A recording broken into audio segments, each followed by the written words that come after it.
एक छोटे से गांव में एक समझदार और बुद्धिमान बनिया रहता था। उसकी अक्लमंदी की मिसालें दूर दूर तक दी जाती थी। गांव वाले ही नहीं, आसपास के इलाकों के लोग भी उसकी चतुराई के कायल थे।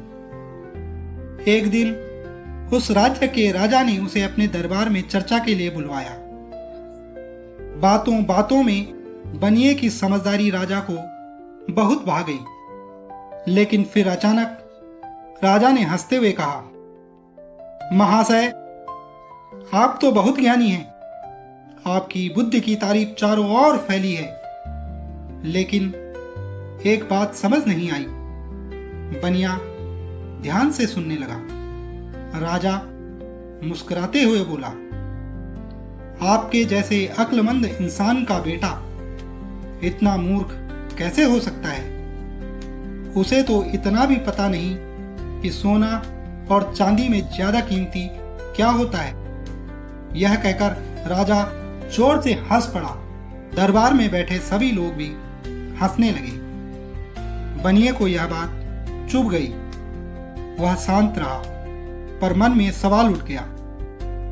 घर पहुंचकर उसने अपने बेटे को बुलाया और पूछा, बेटा बताओ, सोने और चांदी में अधिक मूल्यवान क्या होता है? बेटा तुरंत बोला, पिताजी, सोना।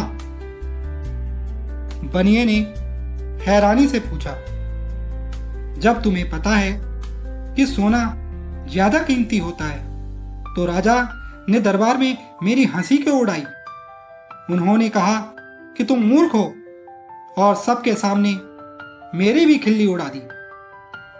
बेटा हल्के से मुस्कुराया, सब समझ गया था। वह बोला, पिताजी, राजा हर दूसरे दिन गांव के पास खुला दरबार लगाते हैं। उसमें गांव के कई प्रतिष्ठित लोग भी शामिल होते हैं। वह दरबार मेरे स्कूल जाने के रास्ते में ही पड़ता है। जब भी मैं वहां से गुजरता हूं तो राजा मुझे बुला लेते हैं। फिर अपने एक हाथ में सोने का सिक्का और दूसरे हाथ में चांदी का सिक्का रखकर कहते हैं, जो ज्यादा कीमती हो उसे ले लो। बनिए ने बीच में टोका, तो तुम चांदी वाला सिक्का ले लेते हो? लड़का बोला, हाँ पिताजी। और फिर वहां बैठे सारे लोग जोर जोर से हंसते हैं। उन्हें लगता है कि मैं मूर्ख हूं, लेकिन उस